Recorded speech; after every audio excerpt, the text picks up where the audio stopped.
So what about you? How did you? Because I always, like, when I was little, would have fantasies of, like, definitely, like, the getting trapped in the booth thing, like, but, like, little, like, before you would become into your sexuality kind of thing. And I know I talked about that in the... Were the fantasies gendered? It was usually a man. So you had, like, fantasies about men. Okay. Yeah. Cool. And there's also the eating, like, the belly's expanding, like, under the booth or the table or whatever, and then getting, like, trapped, and that's, like, still one of my favorite now. Like, that's, like, the, like, switch. Like, that's, like, I love that. I don't know, that's, like, but that's, like, it's the big thing. Stuck is just, like, a big thing. But, I'm trying to think, when you were talking, I was thinking about, like, the guys, because that was definitely, especially in high school, I was always chubby chasing. Like, that was, like, one of my most important things that I did. It was, like, what did I care about? I took care of getting fucked up, making money, chasing chubby guys, clothes, hair, makeup. Like, those are my, like, priorities. Not doing well in school at all. That was not a priority. I should have been, like, if I was a normal person, but it was just, like, always, like, and I've always kind of been more the aggressor. Cause I just posted a picture or a video to OnlyFans that was I'm dancing to that I Like It Like That song with Cardi B, and I love that she has a part where she's like, he's so handsome, what's his name? And, like, it's like, because she's the aggressor in the situation, and, like, that's always kind of how I've been. So that's why I wonder if maybe control does play into it. I don't know, but whatever, like, how open I was with them about it, because I remember kind of the first time I, like, kind of made that fantasy, the fantasy and then real life kind of came together. Like, it was a crush that I had on this one guy that we never dated, but he was definitely bigger. And then knowing too, like, I wouldn't feel insecure with him, you know what I mean? Like, I would feel like, not like I was too fat, even though I was thin, but, you know, as a girl, it's so fucked up, because as a girl, when you grow up, you were constantly told you're too fat all the time, constantly, by every outlet. Especially Jesus Christ, growing up in the 90s, like, holy crap, and, like, the peak heroin chic supermodel era, like, yeah. You know, if you were, like, a healthy weight, that was unhealthy. Essentially, it was like that, you know, was the general consensus. Apple. Yeah. Fiona Apple was really thin. And, like, no shade to Fiona Apple, she's awesome, but, like, you know, not everybody is, like, to get there, I'd have to be, like, well, she had, like, methodically starved for 10 months to be that skinny, and that would have been from a normal weight. Like, now I don't know what it would take. Probably never happened, but... Well, she had, like, orthorexia, or has, like, orthorexia, which is, like, where you won't eat certain foods. She would say if she was wearing a certain colored dress, she wouldn't want to eat, like, if she was wearing a yellow dress, she wouldn't want to eat a green apple or something. Yeah. I thought that was very interesting.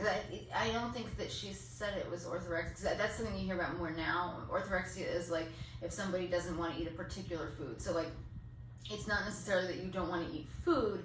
It's like you have very specific foods that you'll eat. Very usually health based. It's usually like kind of like a health food obsession. I feel like that's a fine line too. There's a lot of people that have had eating disorders that then become like vegan or, you know, or all into organic stuff. And it's a way of managing it, which I feel like it's like, I mean, if you can manage it, I think that's good. Yeah, it's like if it means you're eating enough nutritious food to not be in danger, then like, hey man, you know. But the status of like, there's this normalcy, and like it's, you know, like I would like to get closer maybe to behavior that would be normal when it comes to drinking or things like that. But it's like you're never gonna be normal. You know what I mean? Like that. Some people are. That must be nice. I have no idea what that's like. I can't even fathom what that is like. So to me, it's like that's not my goal. Like I think that would be a really difficult goal to have.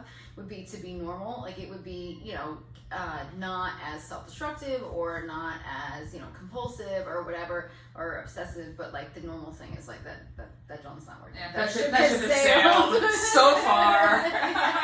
So to another galaxy now. Crashed, went to the bottom of the sea Yeah. in fucking Atlantis. Yeah, definitely. But anyway, yes, I'm just trying to think like how open I was because I remember. The one guy that I was like really like, I remember I was at a party. This is the second time I ever drank, and I was at a party, and I was like, oh my god, like really bad, like like I want to fuck it, like, you know, like really coming on to him, and then I was messing around with this other girl's boyfriend. I was like such a mess from the fucking start. But I remember like the first time we messed around, him kind of like sucking his stomach in, and I can't remember if I was like, no, I like that or not. But he knew that I liked that because I remember the one time he was saying like, oh, like I have to get off the phone. I'm gonna go eat dinner to keep my full figure. I was like, oh, that's so hot. Yeah. He was like into it, like he was like cool with it, which I'm sure you would be because it's like you're, you know, you worry about that, and then when you're like, oh shit, I don't have to worry about that. It's like yay, and I feel like that's like with Justin it was like that. He was like sweet, like I don't have to worry about this anymore, which was good. So for me, it's kind of like the courage modeling thing. I do definitely enjoy. I kind of went through a phase where I was more of kind of a switch into enjoying like my own like fat or whatever. But then I gained like between 5 and 10 pounds, and it fucked everything up. It was weird. So I like it fantasizing about not having control, but when I don't have control in real life, it's like.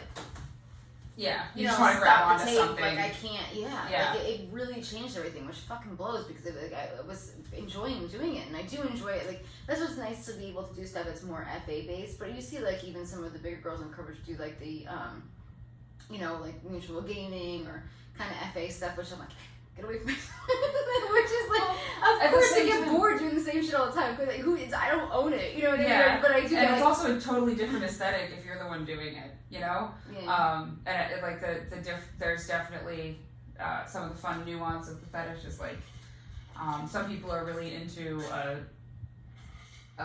like I guess like super conventionally hot feeder, which is definitely you fit the bill, you know. And some people are into like.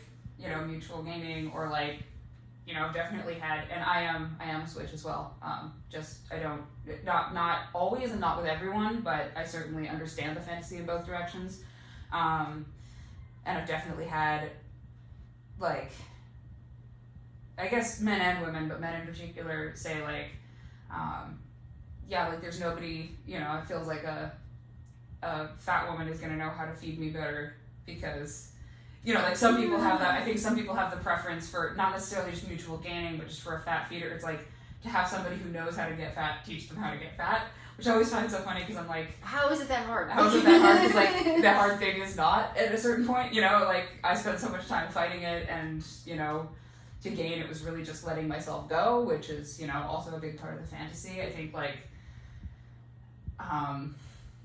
there's all those like.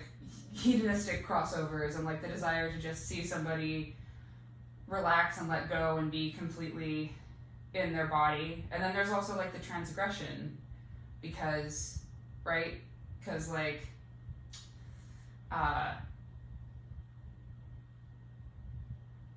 societally that you're not supposed to be like that or like that.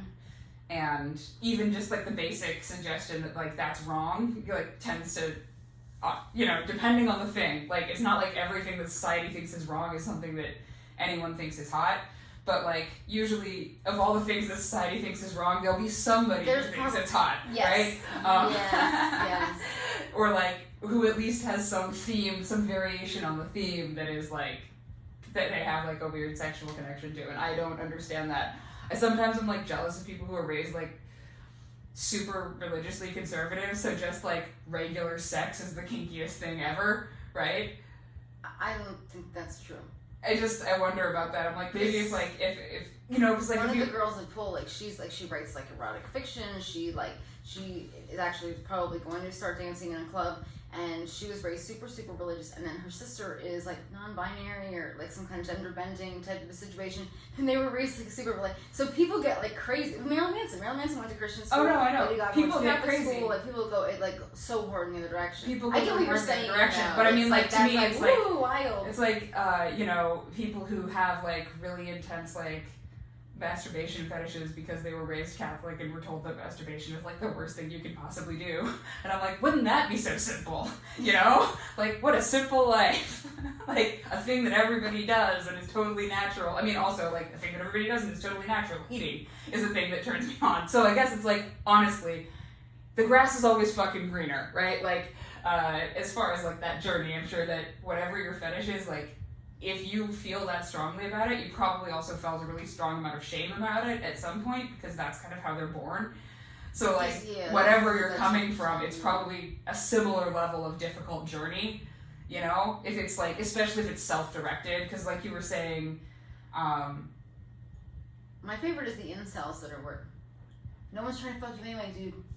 Calm down. And they're like, I hate myself because I'm like, just what? I hate that. That really bothers me. And I'm going to keep this in. It really bothers me. Because it's like either you want something that doesn't exist or I don't know. Like, I don't know. But, like, I think it's usually wanting something that doesn't exist or you just can't get anything. But, like, just for the people that have never been with anybody anyway, to like hate themselves for what they like. It's like so weird. And I guess maybe they're only speculating what other people will think of them when they're seen with this person, but it's like, who cares? Like, what were you gonna say? I'm sorry. No, I honestly, I don't know. Yeah, it's a whatever it is. I assume that it's a rough journey for pretty much anybody with a proclivity to figure out how to integrate it into their actual life. You know. But I do think it's much harder for somebody who wants to gain than somebody who's into people that are heavy. Definitely, I feel like being an FA is much easier than being a gainer. I would say 100%. Because no one's saying like, oh, you know, last time I saw you, or oh, what about your health? Or, you know what I mean? Like no one's saying that shit to me. Like, even though I have gained weight, but like it's like no one's said anything. Yeah, like, certainly not enough for somebody to be like, I'm worried about your health. Like you look thoroughly healthy and normal. You know, so like, I mean, not normal, but you know, thoroughly healthy and like certainly not a weight that would raise any eyebrows. But yeah, it's like weird how. I don't know. I definitely it probably depends on people's families and their situations. Because I know, like, if you have a super fat phobic family, like having a fat partner is also difficult. I think that there's also like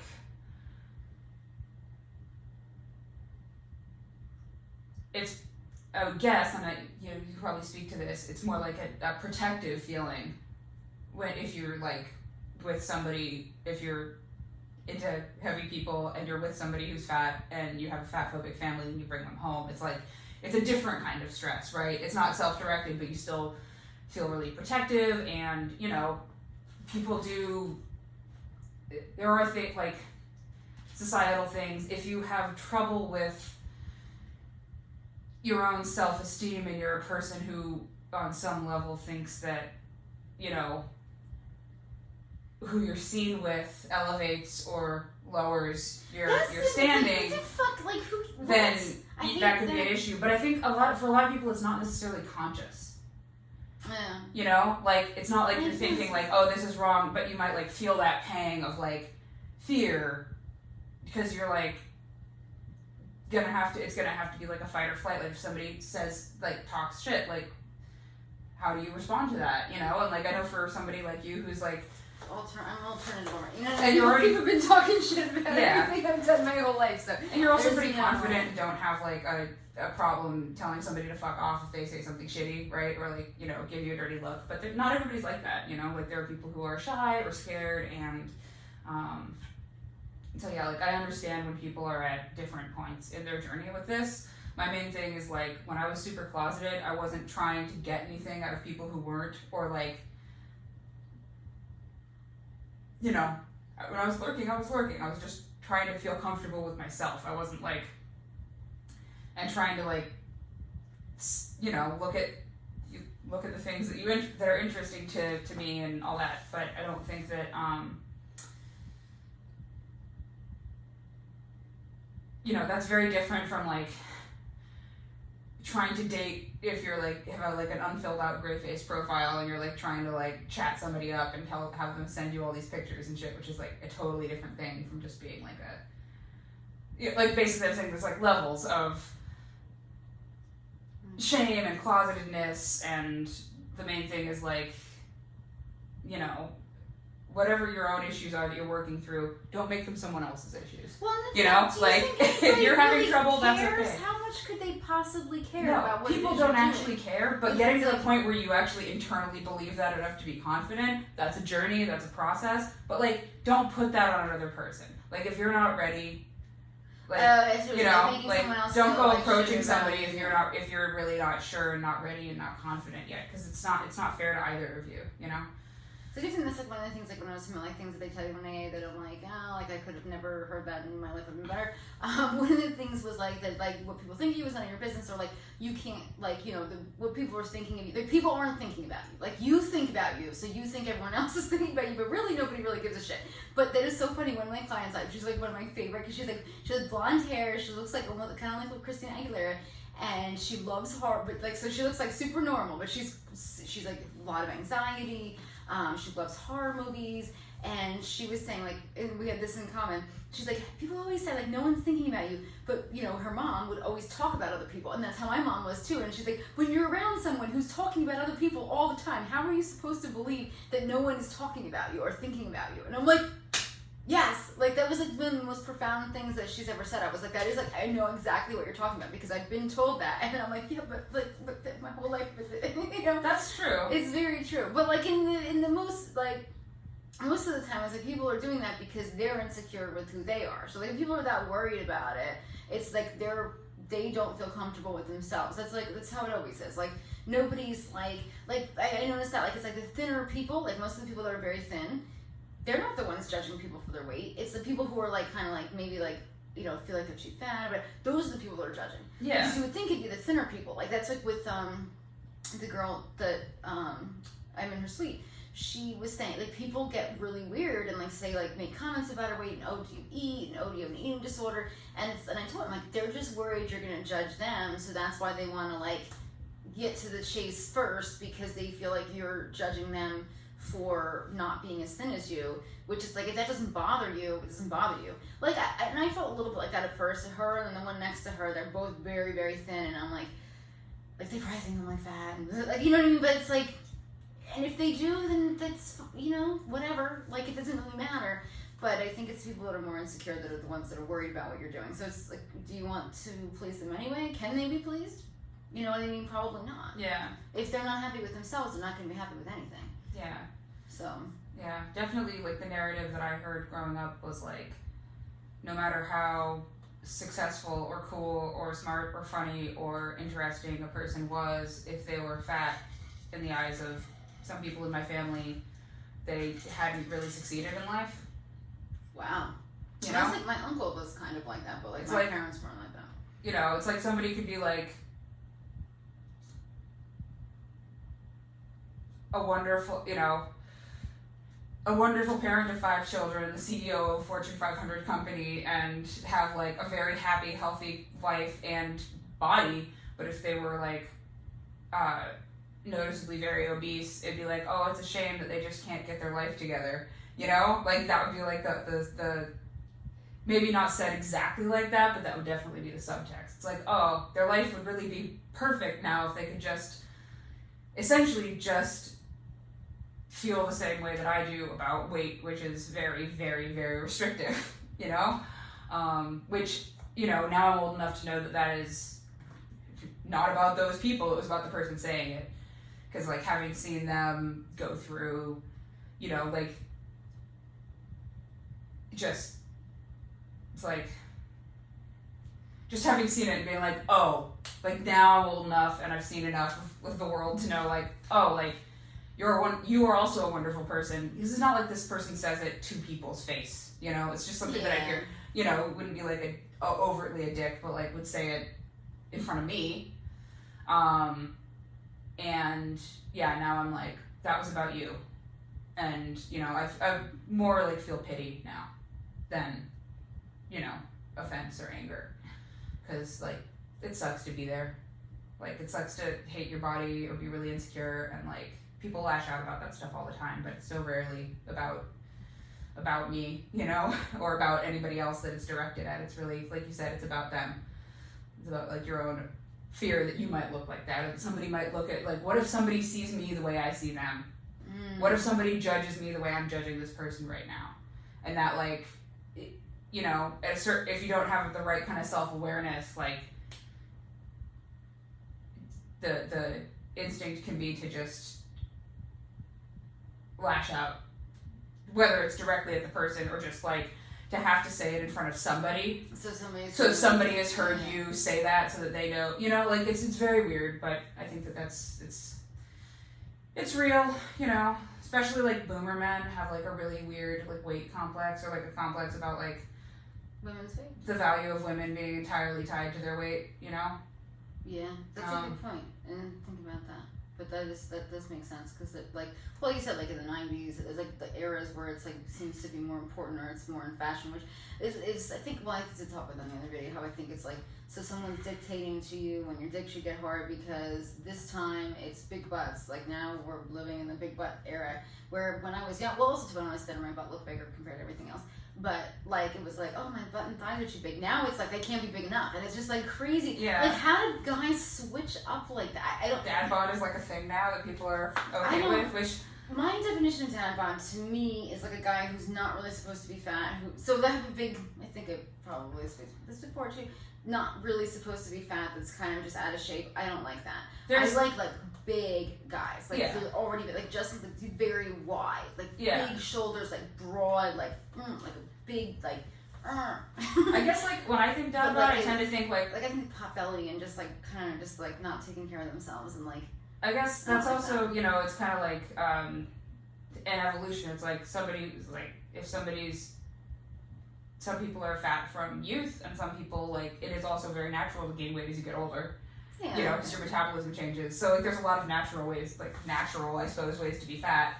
But it's basically like whether or not it's exactly your type. Like when you talk about shift, like in fashion school we call them shifting erogenous zones, which is like in clothing you'll see that like the areas of the body that are exposed or highlighted shift over time very much. So like it'll be like loose tops and really tight pants all the way down. So if you have like that sort of thick middle and really slender legs, that's a great time for you to be wearing fashions because everything fits you and looks the way it's supposed to. Like late 90s, early 2000s was all about like really tight abs and like good boobs, but then like there was, and people wanted to have nice legs, but like it was less of a focus on like a long slender leg, right? It was more like a bell bottoms. And bell bottoms and stuff. So it's like a little bit different shape.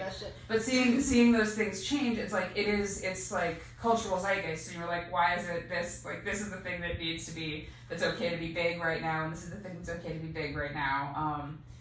And like that's. Do you think fashion dictates that? Fashion doesn't dictate it. Fashion follows it.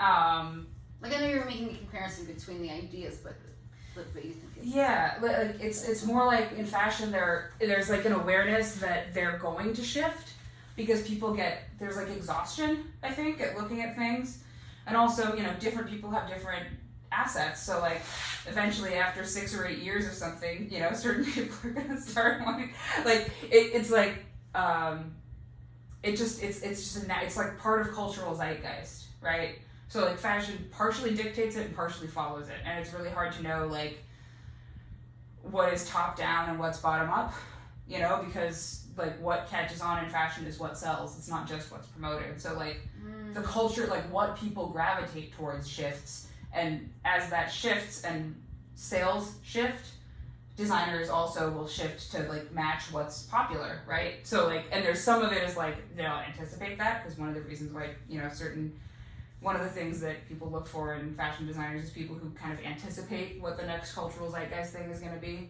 kind of like are about a year or two ahead. But regardless, it's not like they're sitting down and making a conscious choice.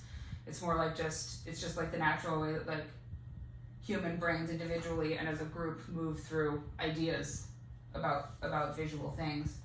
And yeah, it seems like that happens. That does happen with male fashion too. But less extremely because there's less extreme variation. Like men's fashion is typically a lot less extreme than women's and a lot less revealing too. Yeah. But things like the shift between like super jacked muscly models or like super waifly men, which was like really big in the mid 2000s, was like these very like sort of androgynous waif male models. I came with the androgynous thing, but definitely no. I mean, I guess if it had, I don't know. It's like huge crush on Marilyn Manson as a kid, so I guess. Yeah, so it's like it is all kind of that same. So and those things will shift back and forth. Ultimately, none of them are correct or incorrect. They're just artistic expressions, I guess. But it is difficult when you live through them. Like whatever era you grow up in, if you like don't happen to match the fashionable body type at the time, it's like, what the fuck are you supposed to do then? That's why I think it's really important to just kind of be like, accept who you are, and it's like, it is what it is. Like, you're never gonna make everybody happy. You really won't. Yeah. So, like, long story short. It's just like you can buy the shit when it's in style. You can actually buy it. Like now, like Yeah. Bell's Kill has so much cool, like there's big platforms and there's bell bottoms. I'm like, yes, this is the stuff I like, and now I can buy it. Yeah. And also just the different twists they'll put on, because it's like the 70s was popular, the 90s, and then now it's been another 20 years, and then, or at least 20 years, whatever, 2000, 2012. Yeah. And now they have the things I like again. So I'm like, it's totally not age appropriate for me. Do you think I give a shit? No. Yeah. Even if I don't wear it, and I feel silly wearing it, I'm buying that shit because it's stuff I wanted forever. Like those shoes I wore, was it not yesterday, the day before? Those Yeah. pink, I have these pink platform glittery jellies with glittery hearts on them. Should I be? No. I don't care. Listen, I don't think there's an age limit on jelly shoes. Thank you very much. But that's how I feel about everything. It's like, like as far as like your sexuality, but like it's like, you really, if you're not being true to yourself, like you're never gonna, no one's ever gonna be happy. But for me, luckily, like, cause both my parents were kind of heavy. My mom was very, very deeply insecure about it. So I feel like, and then my very, very close friend that lived with us for about like 3 months, because her parents moved, they would move all the time for her father's job. She wanted to finish out 8th grade in the same school. She was also heavier, and she was very insecure about it. And I think that's like part of the reason it gives me a lot of gratification with the worship thing, because it's like making somebody feel good about that. Because I've seen people, like, how bad and detrimental it is for people to feel guilty about like their body and hate how they look and stuff.